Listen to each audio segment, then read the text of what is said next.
sebetulnya sudah mereka susun di mana pusat gerakan sudah ada. Gerakannya memang transnasional, tapi pada akhirnya mereka harus menentukan di mana mereka harus berpijak, harus menjadi punya negara. Pilihannya di mana? Pakistan. Kita mau jadi provinsi Pakistan. Kan kode itu. Kita kan sebenarnya pernah mengalami konflik-konfliknya semacam itu di awal-awal reformasi. Ada Daya dengan suku Madura, ada Islam dan Kristen di Maluku, Ambon dan sekitarnya. Jadi kita bisa melewati itu semua, semuanya bisa ada konsiliasi.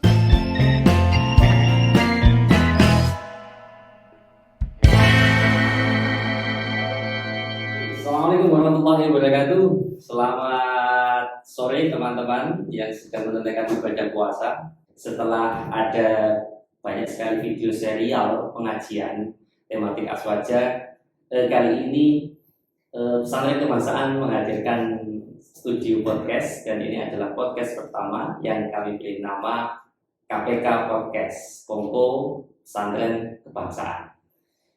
Di edisi perdana ini kita akan berbincang langsung dengan pengasuh Pondok Pesantren Kebangsaan, Kiai Haji Dr. Muhammad Adnan MA, yang ingin saya perkenalkan. Selamat sore Pak Adnan. Selamat sore, Assalamualaikum. Waalaikumsalam warahmatullahi wabarakatuh. Saya ingin memperkenalkan sedikit tentang Pak Adnan.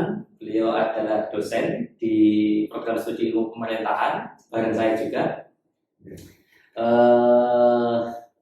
Mantan ketua, kalau tidak salah nanti dikoreksi Pak Adnan, mantan ketua PWNU lebih dari 2 periode, karena ada satu periode yang jadi PJ 14 tahun. Oh ya, 14 tahun menjadi ketua PWNU, menarik sekali. Mantan calon gubernur mantan wakil gubernur Jawa Tengah yang kalah. Oh yang kalah. Dan sekarang menjadi pengasuh atau pendiri sekaligus ya yang mengelola Pondok Pesantren Kebangsaan ini. Satu lagi ketua FPK Jawa Tengah, Forum Pembauran Kebangsaan Jawa Tengah, selalu punya relasi dengan kebangsaan. Oke, kita akan ngobrol yang ringan-ringan dulu Pak Adnan. Jangan langsung yang serius-serius. Pertama saya itu cukup penasaran dengan Pak Adnan adalah gimana sih Pak Adnan di masa kecil. Setahu saya Pak Adnan adalah keturunan Arab. Tidak murni. Tidak murni. Nah, kira-kira bisa diceritakan enggak Pak? Pak Adnan di masa kecil seperti apa? Lahir di lingkungan seperti apa? Ya, saya lahir di Semarang Utara, tapi kalau kecamatannya dulu masuk Semarang Barat. Di daerah yang sangat beragam, dekat dengan pelabuhan. Tepatnya di Jalan Layu, Jalan Petek, Jalan Ikan. Dan di sana dikenal sebagai kampung Arab. Meskipun sebetulnya sangat multi etnis, karena menurut saya di daerah Kampung Melayu, Petek dan sekitarnya itu disebut dengan Kampung Melayu, itu hampir semua etnis Indonesia ada di sana. Saya bisa sebut beberapa di antaranya, mulai dari timur, etnis Maluku ada, orang Papua ada, Bugis, Makassar, kemudian Madura, Biru. Semua pedagang sate ayam yang di Jalan Pemuda Kota Semarang itu semuanya berasal dari Jalan Layu, dari Kampung Melayu. Ya. Kemudian ke selatan Pulau Jawa itu Kalimantan, orang Banjar, banyak sekali. Semakin ke barat kemudian orang Sunda, semakin ke barat lagi orang Padang, orang Aceh, orang Arab sendiri. Oke. Orang Melayu, komplit sekali. Sebentar Pak, saya ini cukup penasaran dengan hal ini. Ya. Ini apakah khas kampung Arab mungkin di beberapa negara di Indonesia, di spot-spot Indonesia yang lain, atau memang khas di situ saja? Mungkin karena itu kan daerah pantai. Dulu kan setiap perniagaan selalu bermula dari jalur perniagaan di pantai kan. Oh iya. Ya, jadi di situ kumpul semua etnis yang mula-mulanya mungkin berdagang. Jadi Arab, Cina, campur-aduk. Bahkan orang Cina pun bisa ngomong bahasa Arab, orang Arab pun bisa ngomong Cina meskipun kasaran. Orang Cina itu kalau di sana kalau ngomong 25 itu asal-asal bambu. Artinya? Ya, ini bahasa Arab yang sangat kasar. Asal itu 10, asal lagi 10. Oke. Rotun itu 5 bahasa Cina. Jadi 25 itu Oh, dia asal. secara gramatikal Arab sebenarnya salah. Oh, itu sangat salah. Tapi itu menunjukkan sebuah akulturasi sebenarnya. Iya, jadi mereka bisa berbaur, mereka bisa berkomunikasi dengan bahasa masing-masing. Ya, orang Banjar juga begitu, banyak sekali. Hampir semua itu saya kira. Ini Indonesia di Kampung Melayu Semarang itu. Ini agak mengejutkan. Biasanya kalau ada kampung Arab, kampung Cina, mungkin orang berpikir monolitik. Ini malah sebaliknya ya, malah sangat multi etnis, multi kultur. Jadi masjid tertua itu konon justru di Jalan Layu di Kampung Melayu itu. Tertua di Semarang. Yang dikenal dengan Masjid Menara. Oh iya, sangat terkenal. Ya, karena itu di belakang masjid itu memang sungai yang dulu jalur perdagangan dari laut menuju ke Pasar Jombang. Nah, tapi di jalan itu juga ada kelenteng. Oke. Ya. Lalu di semakin ke utara itu ada banyak musola-musola kecil, termasuk musola Mbah Kiai Solehdah yang sangat terkenal. Guru para ulama di Nusantara itu. Termasuk Mbah Hasyim Asy'ari. Iya, pernah belajar di sana. Sampai sekarang soalnya masih ada konfliknya itu. Jadi artinya komplit. Iya ya, ini menarik sebenarnya. Ternyata mereka yang tinggal di kampung Arab sebenarnya punya basic knowledge tentang multikultural itu sejak kecil. Ya. Artinya kan sejak kecil Pak Atan sudah punya teman main dari berbagai etnis. Iya pasti. Oke. SD, SMP di mana? SMA? Iya, sampai dengan SD saya masih di Kampung Melayu itu. Ya, SD pada Makassar, Sultan Agung. Tapi begitu lulus SD saya ke pesantren. Nah, pesantren saya itu pesantren yang tidak banyak dikenal orang. Tapi termasuk pesantren pesantren yang jumlah santrinya nggak banyak, karena memang gurunya membatasi maksimal santri 100. Oke. Dan itu milik orang Arab asli. Jadi pondok milik orang Arab yang saat itu tahun 70-an masih sangat sedikit. Biasanya pondok besar milik Kiai Jawa kan. Oke. Terhitung syariah yang terkenal atau Termas sebagainya. Nah ini di kota kecil yang bernama Lawang. Oh di Lawang. Lawang Malang. Iya, Kecamatan Lawang. Kabupaten Malang atau Kota Malang ya maksudnya. Lawang kayaknya Kabupaten Malang. Kalau tidak salah. Nah itu di Ustadz Bakun namanya. Nah Ustadz Bakun ini generasi kedua karena ayahnya itu asli dari Hadramut, dari Yaman. Nah, beliau kemudian dibawa oleh orang tuanya ke Surabaya, kemudian membuka pesantren di Lawang. Lulus SD itu berarti. Lulus SD. Berarti SMP. Iya, tempat Pak Alwi Syihab nyantri. Pak Alwi Syihab juga Alwi Syihab ya, berarti adiknya Pak Quraisy. Pak Quraisy yang sendiri setiap hari Kamis sore ngaji di Lawang. Oke. Pak Quraisy itu karena agak beradik supaya nggak satu tempat, Pak Quraisy di Malang. Tapi setiap Kamis sore dia ikut pengajian yang diselenggarakan rutin di Lawang. Ya, pengajian itu diperuntukkan tidak hanya untuk santri, tapi juga untuk masyarakat. Itu sampai SMA? Sampai lulus, ya sampai lulus 3 tahun. 3 tahun. Nah, 3 tahun itu kan mestinya saya dapat ijazah levelnya SMP. Tapi oleh pihak pesantren saya dikasih ijazah levelnya SMA. Ya. Nah, karena saya lihat kalau ijazah levelnya SMA, kan usia baru hampir 17 lah, menjelang 17 tahun. Saya daftar ke IAIN. IAIN ditolak karena faktor usia. Terlalu muda. Ya karena usia saja, meskipun saya bisa menunjukkan ini ijazah saya SMA, ditolak.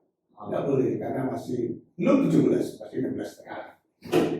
Nah, kemudian saya disarankan untuk mengikuti pelajaran persiapan masuk ke IAIN, hanya 2 tahun katanya. Jadi berarti 19 bisa masuk. Tapi begitu saya ikuti program itu, saya sudah putar haluan mencari ilmu yang lain gitu ya, masuk ke sekolah sekuler. Oke. Iya, belajar ilmu politik, ilmu sosial yang paling sekuler. Dan akhirnya jadi ilmu masuk S1 ilmu pemerintahan Iya, dan akhirnya menjadi dosen di iya. tempat tersebut. Rekrutmen dosen itu dulu kayak apa sih Pak? Saya kan tahu kalau rekrutmen dosen di akhir satu dekade ini tahu harus S2, harus ikut ujian macam-macam. Kalau dulu di tahun-tahun itu menjadi dosen tahun berapa dan dulu cara direkrutnya seperti apa? Saya masuk menjadi mahasiswa di UNDIP tahun 80. Dan kemudian saya lulus tahun 85. Tapi saya resmi diangkat mendapatkan SK sebagai PNS itu 87. Nah, ketika saya wisuda, alhamdulillah sewaktu saya di wisuda, saya termasuk yang terbaik. Lalu oleh dosen senior ditawari, ditanya awalnya, setelah ini mau kemana Mas Adnan? Saya bilang belum tahu Pak. Antara mau kemana, ada sebetulnya, tapi saya tidak sebutkan kepada dosen senior itu. Lalu dia menawarkan, kembali aja mengajar, kembali ke UNIF mengajar dulu. Oke. Nah, dari situ kemudian saya diminta mengurus persyaratan, lamar resmi. Oh ya, berarti dulu dari ini ya lulusan terbaik dulu ya? Ya, karena kalau lulusan terbaik kan begitu namanya disebut berdiri, dari duduk berdiri di foto gitu. Ya. Dulu Pak Adnan pas era-era mahasiswa itu seperti apa? Seorang yang kutu buku atau aktif di organisasi kemahasiswaan atau saya nggak tahu itu relawan baru, mungkin juga demo-demo atau bagaimana? Yang seperti apa sesungguhnya? Ya. Aktivitas mahasiswa. Kalau kutu buku ya selama mahasiswa justru saya lebih kutu kita. Kutu, oh, oke. Buku kan kitab kan sama saja Pak. Saya banyak punya kitab yang saya beli karena saya kasih catatan di kitab itu. Saya beli pada tahun berapa, tanggal berapa, bulan apa. Dan itu banyak sekali yang saya beli pada saat saya mahasiswa di UNDIP. Nah, saya lebih banyak baca kitab meskipun saya belajar di UNDIP. Saya nggak terlalu buku karena saya lebih yang kedua saya lebih banyak aktif di organisasi kepemudaan di lingkungan atau terutama. Apakah di IPNU, kemudian di PMI, ya, sampai kemudian di NU-nya. Jadi di intra organisasi kampus saya juga nggak aktif, meskipun kalau ada pelatihan pekaderan saya ikut sebagai peserta. Saya lebih banyak aktif di IPNU terutama pada saat itu. Di samping juga di PMI. Berarti di IPNU dan di PMI selama jadi mahasiswa bergulat di sana ya? Iya. Yang kemudian setelah jadi dosen juga jadi bahkan jadi ketua PWNU. Boleh diceritakan Pak? Itu dulu ceritanya seperti apa seorang dosen di perguruan tinggi negeri bisa menjadi ketua PWNU? Ya, mungkin itu kecelakaan sejarah.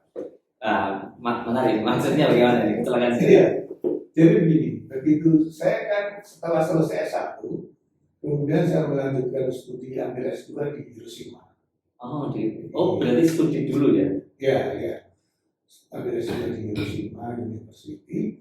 Nah, pulang dari S2 itu kemudian saya kan sebagai aktivis ya, mainlah ke kantor PWNU, dengan tempat saya dulu sering di situ ketika masih menjadi IPNU.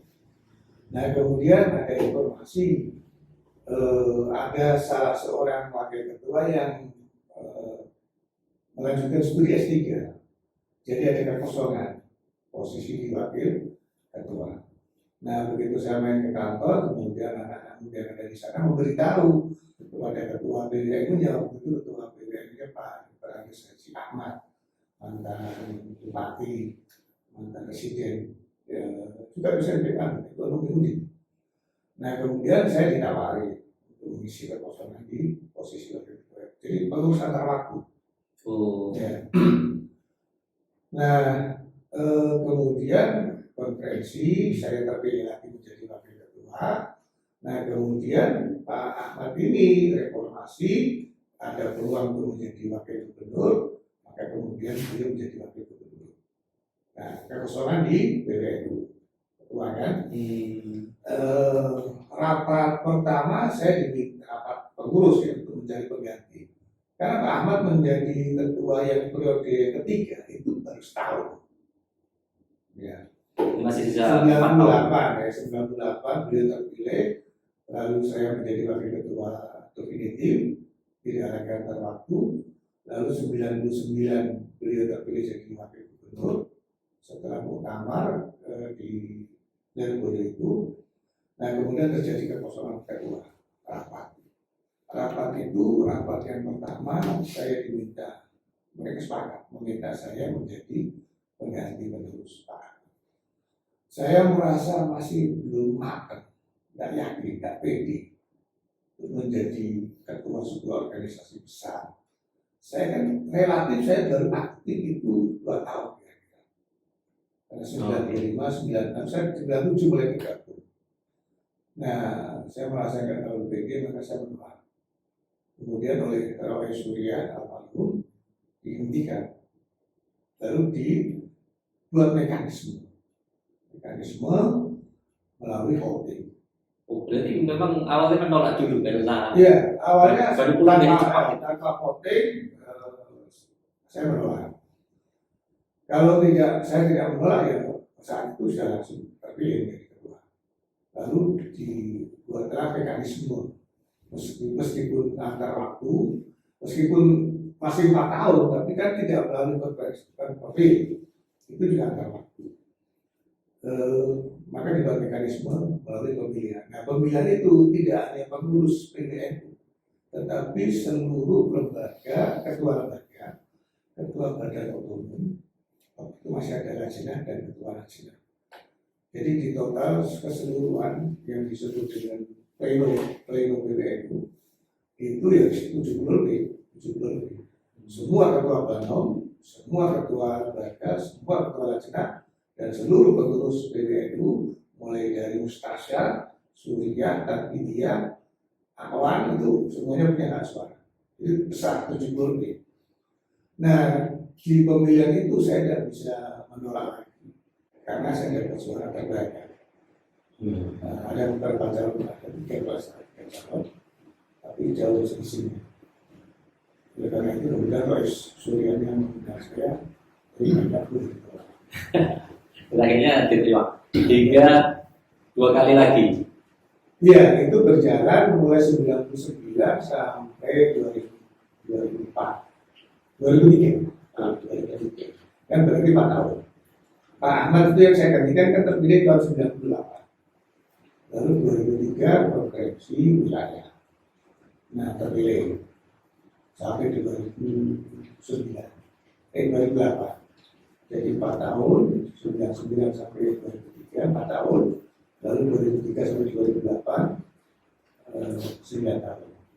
Lalu 2008 sampai 2013, menjadi 14 tahun. Nah, di 2013 itu saya sebetulnya 2008. 2008 itu kan saya ikut pilgub menjadi calon yang tadi saya bilang yang tidak terpilih.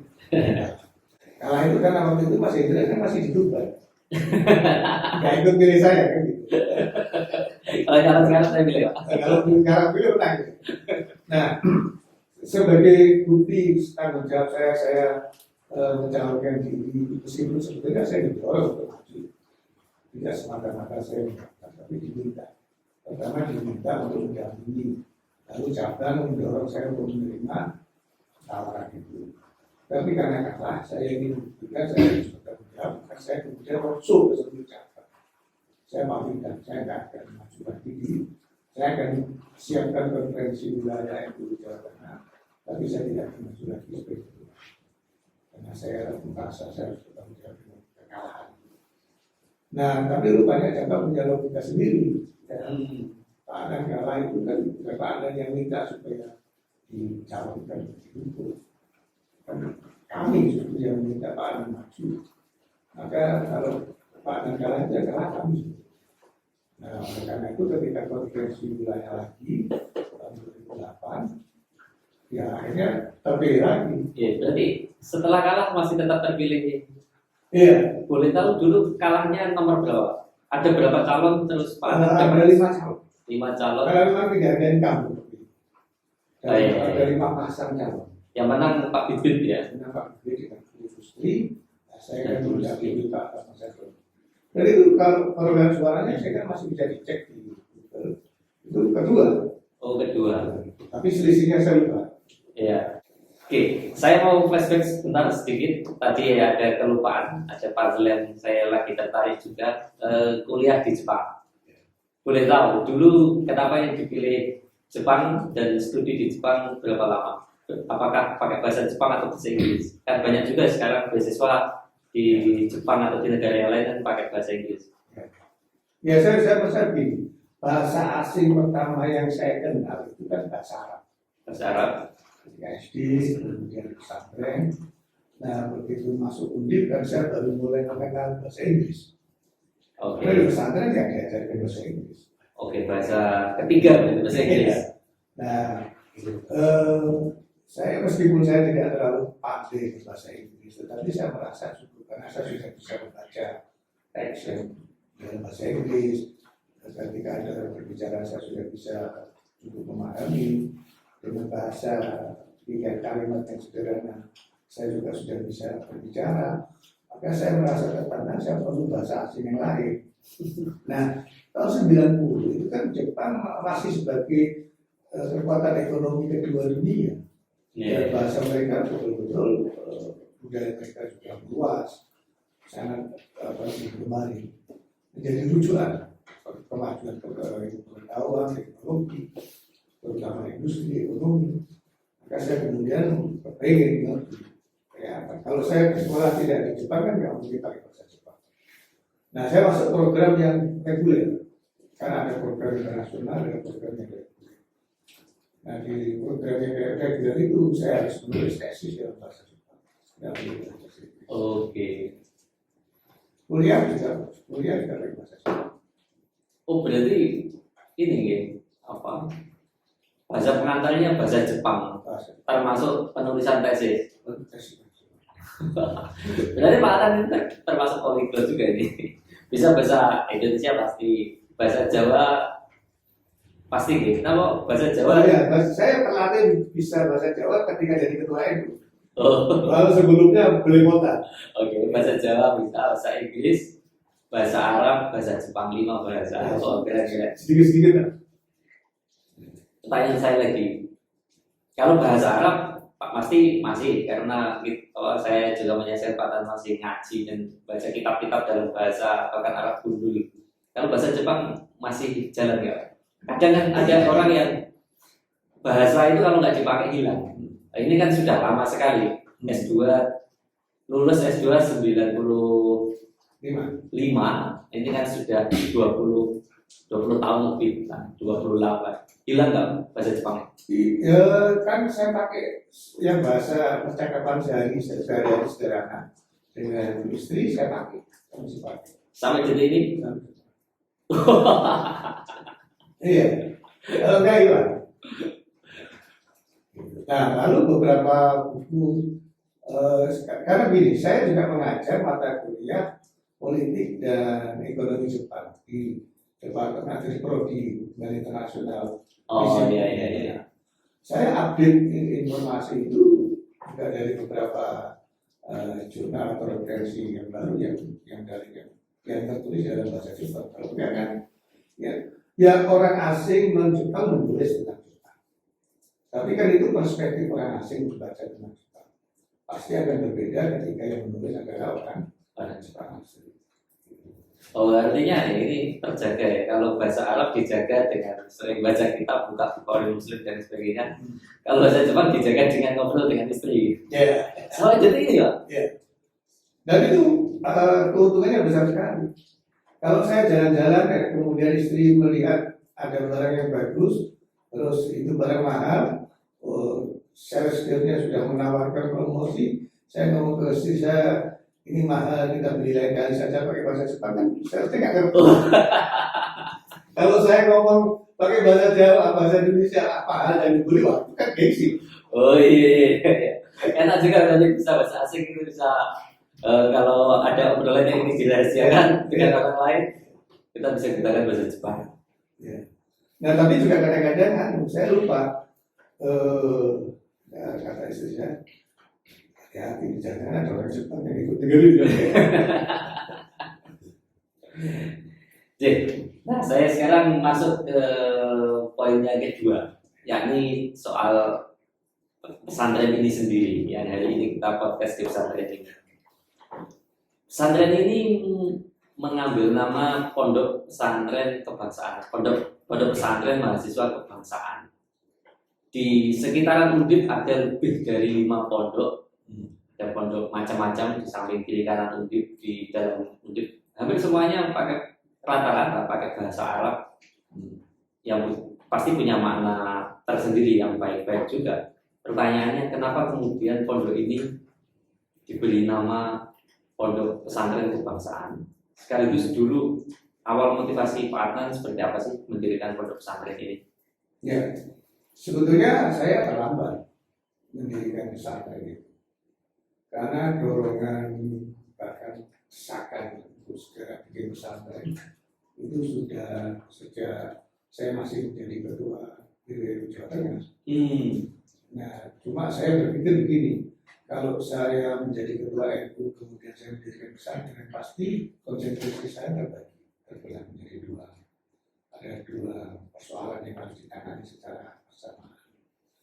Yang kedua, saya juga menghindari kalau saya mendapatkan dana untuk pesantren, jangan sampai dicurigai, jangan-jangan itu dana untuk PWNU. Konflik of interest. Maka saya memutuskan saya akan mendirikan pesantren insya Allah setelah saya tidak lagi menjadi ketua PWNU. Tidak ada orang curiga ini orang itu atau orang saya atau orang pesantren. Nah, cuma begitu saya selesai dari PWNU, saya berhasil keluar dari permintaan cabang untuk tidak maju lagi. Itu kan alasan saya mau sekolah. Saya bilang saya harus memberi contoh kepada anak-anak. Saya tidak cuma hanya S2, saya harus melanjutkan ke S3. Meskipun saat itu belum seketat sekarang ya. Artinya sebetulnya saat itu lulusan S2 masih boleh mengajar program magister. Nah, saya bilang enggak, saya sudah janji saya harus mengambil S3, saya harus lanjut sekolah lagi dan tidak mungkin kalau saya masih merangkap menjadi ketua NU. Ya akhirnya cabang mengikhlaskan. Nah, jadi artinya gini, setelah saya selesai dari PWNU, mestinya idealnya saya langsung merintis untuk mendirikan pesantren. Tetapi itu tidak terjadi karena saya harus menyelesaikan S3. Dan S3 saya cukup spektakuler karena lebih dari 6 tahun. Kalau S3 banyak Pak, masih banyak. Nah, justru itu menjelang akhir saya S3, saya mulai rintis. Pertama saya mempersiapkan yayasan, ya. Lalu mencari tanah lokasi. Yayasan ini namanya Yayasan Islam Kebangsaan. Yayasannya Yayasan Islam Kebangsaan. Lalu pesantren ya pesantren kebangsaan. Kalau pesantren kan nggak perlu ada kata Islam. Ya. Dan itu berlebihan pesantren untuk kayak Islam gitu. Tapi pokoknya kenapa kebangsaan? Iya, jadi begini. Yang pertama, saya harus bikin pesantren di lingkungan ini atau di dekat ini. Kalau yang sekolah-sekolah agama itu sudah banyak pesantren yang berada di sekitar perguruan tinggi itu. Nah, saya melihat begini, ada tantangan besar bagi ilmuwan calon sarjana, calon intelektual muslim agar tidak terjebak kepada pemahaman keagamaan yang keliru, yang kemudian membuat mereka menjadi tidak manfaat, justru malah merugikan bangsa dan negara, umat, bangsa dan negara. Saya punya harapan ketika saya mendirikan pesantren khusus untuk mahasiswa UNI, mereka adalah calon-calon sarjana, calon-calon saintis yang dalam pemahaman keagamaannya tidak keliru, tidak eksklusif, tidak tekstualis, tidak literalis, dan itu paralel dengan kepentingan bangsa. Ya, jadi bangsa ini harus dipenuhi oleh para ilmuwan sarjana Muslim, tetapi punya nasionalisme. Nah, dari situ maka untuk memberi pesan yang kuat sekalian yayasannya sudah Islam kebangsaan, sekalian nama pesantrennya kebangsaan. Ini adalah sebuah pesan bahwa pesantren ini tidak mengajarkan radikalisme. Pesantren ini justru ingin membesarkan nilai-nilai kebangsaan, nasionalisme. Oke. Saya ada ketertarikan di poin kebangsaan itu tadi. Nanti saya akan jawab, tapi saya mau mungkin para pemirsa mungkin podcast ini nanti perlu tahu pesantren ini ada berapa santri nantinya, atau cara masuk ke sini bagaimana kalau bergabung di sini, apakah harus mahasiswa unik, kalau mahasiswa Polines bagaimana, atau terus mungkin biayanya apa ada biaya khusus, atau ya informasi yang sifatnya bisa diakses mahasiswa. Saya kira bentar lagi juga akan ada mahasiswa baru di bulan-bulan Agustus yang perlu di-share. Nanti saya kembali ke persoalan kebangsaan, mungkin bisa dijelaskan dulu Pak. Ya, jadi ini pesantren kan masih dalam proses. Oke, masih secara fisik. Karena sekarang ini sedang kita selesaikan untuk asrama untuk putri. Saya sendiri kan juga belum mungkin di pesantren ini, masih diwaringi dengan rumah yang saya tempati selama ini. Nah, harapan saya nanti kalau sudah fasilitas itu terpenuhi, lingkungan pesantren di dalam itu sudah layak untuk dihuni, ya saya berharap, saya kayaknya agak terprovokasi oleh tempat saya di Unyanti yang jumlah santrinya tidak lebih dari 100. Atau kalau tempat saya lebih tapi tidak menjadi over. Supaya saya mengenal satu persatu santri interaktif. Ya, kalau sudah ribuan saya tidak yakin. Satu, tempatnya yang tidak mencukupi. Ya, yang kedua saya juga membatasi jumlah santri. Ini jadi fasilitas yang ada di sini. Kalau untuk santri itu yang paling 40 ya, untuk putra dipaksakan mungkin 50. Yang putri lebih, kalau dipaksakan yang paling 50. Oke, berarti ya tetap maksimalnya 100-an. Kalau harus lebih dari itu ya berarti harus perluasan. Oh iya. Tapi kalau start dari itu saja, kalau 100 saja masjid itu sudah perlu. Karena yang dibangun ini kan masjid dulu sama. Iya, karena lantai 2 belum ya. Lantai 2 kan untuk gedung serbaguna. Ya, tidak untuk fasilitas sholat. Iya. Masuk sini ada biaya khusus nggak? Nggak ada. Ini kan pesantren sekarang ini setiap bulan cuma 100 untuk membayar listrik dan wifi saja. Oh iya, artinya ya sejauh ini masih belum ada ya, karena listrik wifi kan ya itu.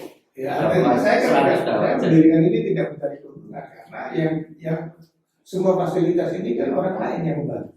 Iya, saya tahu. Ya. Kecuali kalau saya punya uang sekian miliar, lalu saya dirikan pesantren di uang saya, mungkin saya berpikir harus kembali. Kalau nanti saya sudah menetap di sini, mungkin saya desain sarapan dan makan malam itu mereka nggak perlu pikir lagi jajan. Ya, kalau siang kan mereka di kampus. Nah, supaya mereka belajar kuliah itu tidak berisi, tidak bingung saya sarapan. Malam mau tidur tidak makan. Nah, mungkin nanti akan hitung berapa itu sekali makan sepagi semalam satu porsinya berapa. Ya, yang penting bisa untuk belajar lalu bayar yang masak.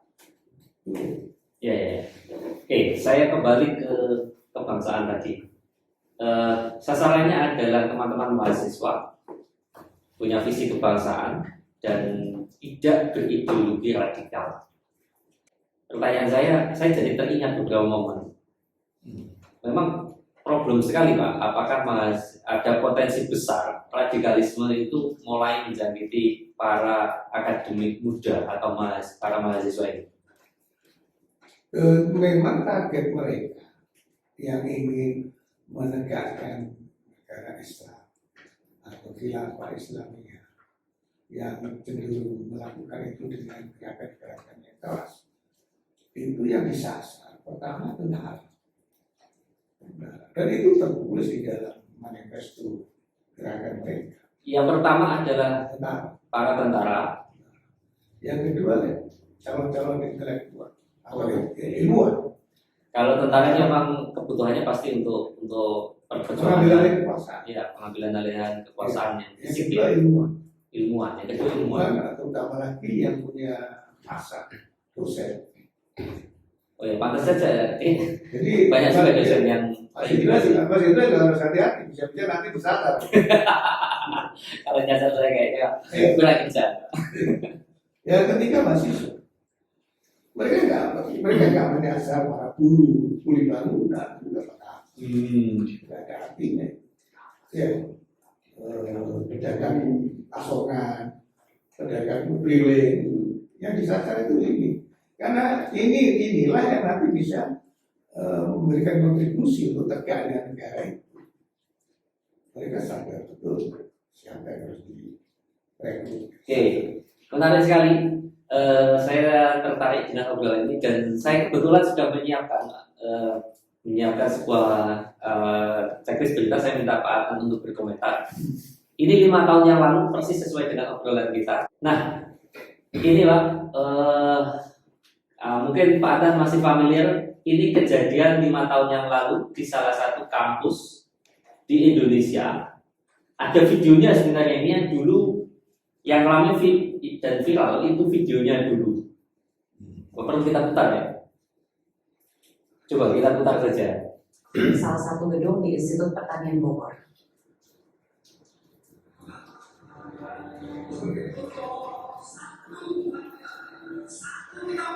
Ya, ini ada ribuan mahasiswa deklarasi khilafah di ITB. Tadi yang dibaca di dalam video itu adalah tulisan ini. Kalau kita cermati, ini lumayan ngeri-ngeri sedap sebenarnya. Generasi mahasiswa bisa mendeklarasikan hal yang menurut saya agak sangat berbahaya dalam konteks kebangsaan. Kira-kira apa komentar Pak Tan soal ini? Ya, oke, meskipun ini masalah yang sudah lama ya. Ya sudah lama, ini sudah lama. Dan setahu saya setelah peristiwa itu kemudian bergulir dan puncaknya kan kemudian ada larangan Iya. organisasi yang ingin mendirikan khilafah di Indonesia. Ya. Jadi begini, ada 2 kekeliruan yang dipahami oleh teman-teman kita yang ingin mendirikan khilafah Islam di negara kita ini. Yang pertama dari sisi normatif, sebetulnya Islam tidak pernah menentukan bentuk negara yang pasti. Bahkan sistem yang dipakai untuk memilih pemimpin seperti apa itu nggak ada ketentuan yang baku. Justru fleksibilitas diserahkan kepada umat itu membawa manfaat keuntungan sehingga umat bisa terhindar dari konflik. Ya, ketika saya ambil contoh misalkan ketika Sayyidina Abu Bakar Siddiq radhiyallahu anhu terpilih, kemudian dengan model pemilihan khalifah kedua, meskipun nggak mau disebut khalifah, Sayyidina Umar itu kan hanya mau disebut Amirul Mukminin. Amirul Mukminin. Yang khalifah itu cuma Sayyidina Abu Bakar. Memang langsung menggantikan Nabi. Kalau khalifah itu diartikan sebagai pengganti penerus yang melaksanakan mandat dan tugas yang sebelumnya. Itu berbeda sampai dengan ketika Sayyidina Utsman terpilih, berbeda lagi Sayyidina Ali. Jadi itu artinya apa? Belajar dari itu sistem yang ditentukan untuk memilih pemimpin pun itu nggak ada yang takut.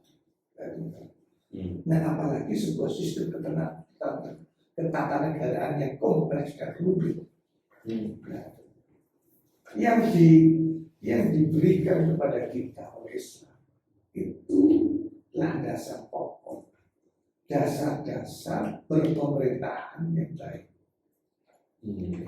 Karena substansinya itu lebih penting daripada bentuknya.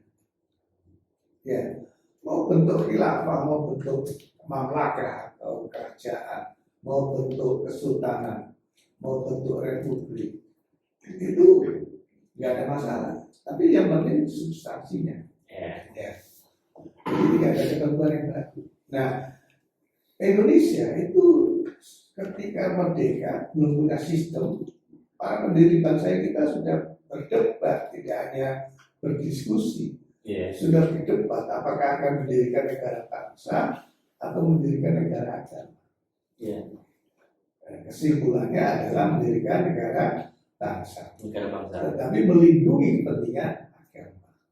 Memberikan kesempatan kepada semua pemeluk agama yang ada di negara bangsa itu untuk berlomba-lomba dan kebaikan dan seterusnya. Nah, kalau kemudian hari ini ingin memaksakan, itu berarti kita akan setback 70 tahun ke belakang. Dan potensi kemadorotnya itu jauh lebih besar. Karena ini bukan sebuah kewajiban. Ini mengejar sesuatu yang belum tentu akan membawa kemaslahatan. Beda kalau ini kewajiban. Kalau ada perintah langsung, konkret, real, tekstual, nggak bisa dipahami, ditafsiri, ditakwil dengan pemahaman yang lain, kecuali harus mendirikan negara Islam, ilmu Islamnya. Nah, baru itu saya akui. Tapi selama itu tidak ada perintah yang konkret, selama ini dijadikan landasan berpikir mereka tentang perintah itu ada, itu penafsiran, sebuah penafsiran, dan penafsirannya bersifat sepihak karena tidak ada ulama tafsir yang lain yang memberikan penafsiran seperti itu. Mungkin nanti di kesempatan yang lain bisa lebih detail, lebih jelas. Keliruan mereka memahami perintah itu. Nah, ketika ini bukan sebuah kewajiban, ketika ini dipaksakan akan memunculkan madorot atau daya rusak yang lebih besar, disintegrasi bangsa, bisa jadi perang saudara. Itu lebih baik kita menghindari, karena yang penting substansinya. Pilihan kita dengan membentuk negara republik, dengan demokrasi, yang penting isinya, substansinya. Coba lihat, negara-negara yang paling kecil tingkat korupsinya, itu negara-negara yang bukan agama. Negara-negara yang penduduknya yang beragama itu sangat kecil. Hasil riset terakhir yang diungkapkan oleh lembaga survei yang terkenal di Amerika Serikat, yang selalu ketika pilpres mesti bikin survei, saya lupa namanya. Itu belum lama merilis relasi agama dan korupsi. Negara-negara yang penduduknya tidak menganggap penting agama dalam kehidupan mereka, baik pribadi maupun kehidupan sosial, itu tingkat korupsinya justru negara bersih. Negara yang paling menganggap agama itu sangat penting di dalam kehidupan mereka, prestasi korupsinya parah sekali, tingkat korupsi besar sekali. Ya, nah jadi pemaknaan, penafsiran terhadap ayat-ayat itu penting agar supaya tidak keluar dari koridor. Saya ingin menjelaskan nanti mungkin yang kesempatan. Yang kedua, karena ini sudah menjadi konsensus nasional kita, dan di situ umat Islam mayoritas. Ketika keputusannya mendirikan negara bangsa, dan saya berusaha harus kita hindari. Ketika terjadi isu kekerasan, transsaudara, yang paling mungkin umat Islam. Sekarang bisa podcast, bisa kita akan jadi bisa podcast. Ya kan? Sekarang kita kegiatan keagamaan Semarang 12. Indonesia ini meskipun tidak negara Islam, tetapi salah satu negara demokrasi yang paling melayani kepentingan agama. Coba lihat, tidak ada negara seperti Indonesia yang memberikan hari libur untuk semua agama, yang jumlahnya nggak masalah. Iya, kita banyak sekali terakhir bahkan ada cuti bersama tersendiri. Ya ini loh yang di dalam apa itu sumpah mereka dikatakan sistem sosial baik bentuk kabinet demokrasi sosial sumber pendidikan rakyat. Coba itu Mas Indra. Hari libur agama Islam ini sebentar lagi Idul Fitri. Idul Fitri banyak sekali nih. Berapa hari ada? Berapa hari? Idul Adha, Idul Adha, tahun baru Islam, tahun baru Islam, Maulid, Maulid, nanti terus nuzulul Quran, itu yang Islam. ya Islam. Yang agama lain cuma satu dari satu. Ya, Ya, tapi ada misalkan kayak Natal, kemudian Paskah, ya, ada agama Nasrani lebih dari satu lagi. Karena mereka punya hari besar lebih dari satu. Tapi hari libur untuk umat Hindu cuma hari lain. Satu betul-betul menghargai posisi keagamaan agama yang diakui. Yang kedua, karena posisi keagamaan Islam itu begitu kompleks dan beragam, memiliki hari-hari besar yang harus dihargai. Negara memberikan hari itu yang paling banyak. Dan ada yang protes agama lain. ya, Ya. Itu baru contoh tentang hari libur dan masih banyak contoh yang lain. ya, Ya, saya mau nanyain komentar Pak Adnan di slide yang lain. Ini menarik, menugik. Ada banyak sekali negara yang notabene adalah menggunakan sistem Islam. Afghanistan itu sistem politiknya itu menggunakan sistem Islam sejak mendirikan negara pertama. Ada Yaman. Dan ini negara-negara yang saat ini terlanda perang saudara nggak berkesudahan. Yaman negara para baik, banyak sekali ahli kitab di sana, orang-orang berilmu perihal agama. Tapi negaranya kacau balau karena perang saudara. Ada Afghanistan yang ini jungkat-jungkit dari dulu dan nggak pernah beres. Ada sekitar 6 atau 7 suku di sana yang tidak bisa bersatu. Ada banyak lagi sebenarnya contoh misalkan Sudan lalu macam-macam. Pertanyaan saya, ini kalau kita mencermati problem kebangsaan cukup serius di hal-hal negara semacam ini, menurut Pak Adnan, kira-kira kegagalan mereka ini karena apa dan kenapa Indonesia bisa tidak mengalami hal-hal semacam ini? ya. Jadi begini, saya kira kasus Yaman dengan Afgan itu agak beda. Kasus Sudan agak beda lagi. Kalau kasus Afghanistan itu karena di sana banyak aksi, banyak suku. Jadi faktor kesukuan ya masing-masing Ada 7 atau 6 suku besar kalau tidak salah. sebetulnya awal mulanya konflik hanya 2 suku. Tapi karena masing-masing kemudian mendatangkan orang dari luar untuk membantu mereka. Ya, lagi Amerika, lagi Rusia. Akhirnya menjadi sangat kompleks. Ya. Jadi pertama ada problem perebutan kekuasaan antar suku yang tidak bisa dipertemukan. Kemudian masing-masing mengundang kekuatan dari luar. Nah, mengundang itu penting untuk dihindari. Kalau tidak ingin berlarut-larut konflik yang terjadi secara internal, itu jangan mengundang orang luar. Mengundang orang luar akan semakin sulit untuk diselesaikan. Kasus di Afghanistan. Di Yaman sebetulnya kurang lebih sama, tetapi bukan konflik antar suku, meskipun ada. Tapi lebih kepada keyakinan subsektor ya. Saya mungkin membahasakannya persoalan aliran di dalam Islam, aliran di dalam Islam antara Syiah dan Sunni. Nah, dulu mereka juga sebetulnya sudah percaya. Yaman ini negeri yang dicintai oleh kanjeng Nabi. Dan diakui di dalam beberapa hadis yang menyebut tentang Yaman. Nah, tapi lagi-lagi tadi itu Karena kedua ini kemudian mengundang orang masuk kembali mereka. Ini mengundang Saudi, yang siap mengundang ya. Afghanistan karena konflik antar suku, lalu ini konflik antar aliran di dalam Islam. Tapi problem utamanya adalah kan mengundang kekuatan dari luar.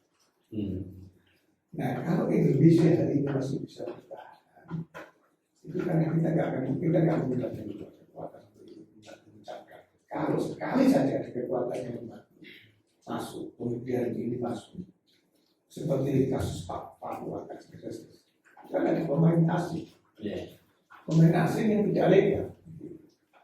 Nah, bayangkan kalau ini ada 2 pertandingan sepak bola, tiba-tiba penonton ikut main, dan itu dari luar, kan kacau. Ya, satu mudah-mudahan karena kesadaran ini, sebetulnya problem konfliknya kita bisa lebih parah daripada yang menerapkan. Iya, karena kita punya ribuan suku bangsa.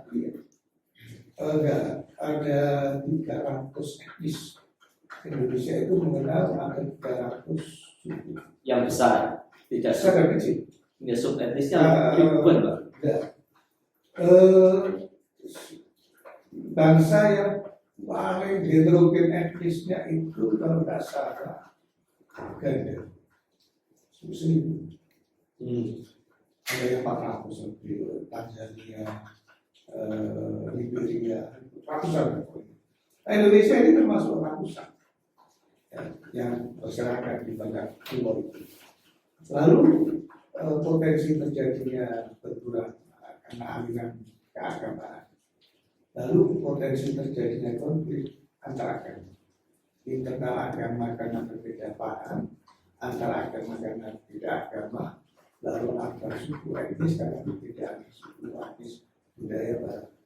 Kita sebenarnya jauh lebih bahaya, lebih bahaya.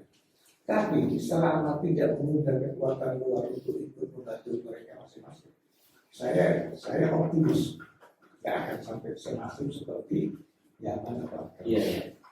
Kita kan sebenarnya pernah mengalami konflik-konfliknya semacam itu di awal-awal reformasi. Ada Dayak dengan suku Madura, ada Islam dan Kristen di Maluku, Ambon dan sekitarnya. Jadi kita bisa melewati itu semua, semuanya bisa ada konsiliasi.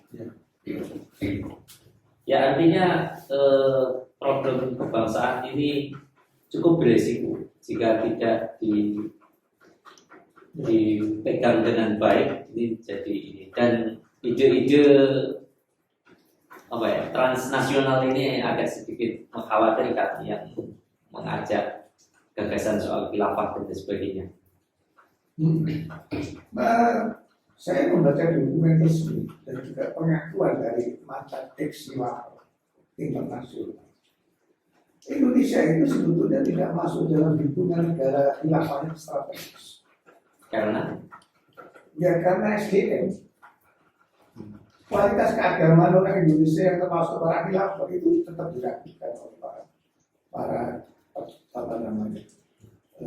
big boss-nya. Kalau sampai terjadi kekhilafahan internasional global, itu pusatnya Pakistan. Indonesia itu menjadi provinsi. Maksud negara sebesar ini hanya akan menjadi provinsi. Saya nggak yakin mereka yang tadi yang melakukan sumpah itu, ya ngerti tentang persoalan. Satu ngerti tentang itu pemerintah yang wajib dilaksanakan. Itu pilihan. Ya. Yang kedua ngerti tentang dokumen-dokumen yang sebetulnya sudah mereka susun, di mana pusat khilafah termasuk gerakannya memang transnasional. Tapi pada akhirnya mereka harus menentukan di mana mereka harus berpijak, harus menjadi punya negara. Pilihannya di mana? Pakistan. Kita mau jadi provinsi Pakistan. Kan kau itu. Iya. Pertanyaan saya terakhir, Pak. Memang sekitar 2 atau 3 tahun yang lalu ya, gerakan khilafah dilarang bersama dengan munculnya perpres soal saya lupa perpres dari organisasi. Bukan perpres organisasi, saya lupa Lalu saya cek lagi, gerakan yang pro khilafah itu sudah tidak terlalu mencuat ke publik.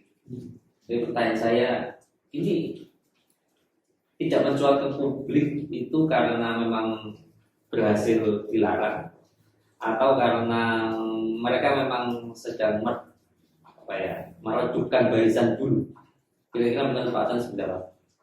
Melarang sebuah organisasi itu salah.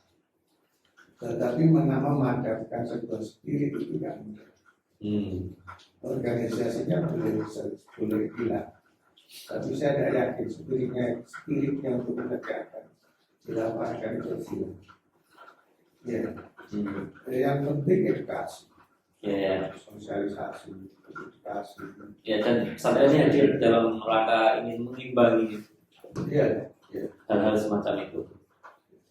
Memang yang paling mantul mereka yang pernah menjadi bagian dari gerakan itu, kemudian memiliki ilmunya, lalu menjelaskan tentang kekeliruan-kekeliruan pemikiran mereka.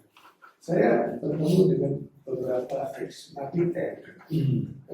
Ternyata rata-rata mereka sadar itu setelah membaca buku dari para ex-teroris sebelumnya, dari para ideolog mereka yang sadar, ya, bukan dari buku-buku yang ditulis oleh orang yang tahu baca mereka. Ya, wow. Ya, nah jadi karena para ideolog mereka yang sadar, kemudian menulis buku, misalnya buku tentang larangan untuk mentakfir orang lain, akhirnya mereka sadar tuh. Awalnya mereka mengkafirkan semua orang, tapi ketika ideolog mereka kemudian menulis sebuah buku yang mereka mengakui ternyata kita salah. Karena ada mengkafirkan orang lain itu tidak boleh. Mereka kemudian menjadi sadar. Saya kira penting. Ya, saya kira cukup sekian Pak Adnan. Demikian KPK Podcast Kongko Pesantren Kebangsaan. Kita akan bertemu lagi di podcast-podcast yang lain dengan narasumber yang lain yang tidak kalah menarik, dari para ilmuwan, dari para ex-napiter, dan banyak tokoh lain yang akan kita undang dalam perbincangan yang menyegarkan ini. Kira-kira sampai jumpa. Minal aidin wal faizin bagi para pemirsa sekalian, mohon maaf lahir dan batin. Terima kasih. Assalamualaikum warahmatullahi wabarakatuh. Pesantren Mahasiswa Kebangsaan mengucapkan Selamat Hari Raya Idul Fitri 1444 Hijriah. Mohon maaf lahir dan batin.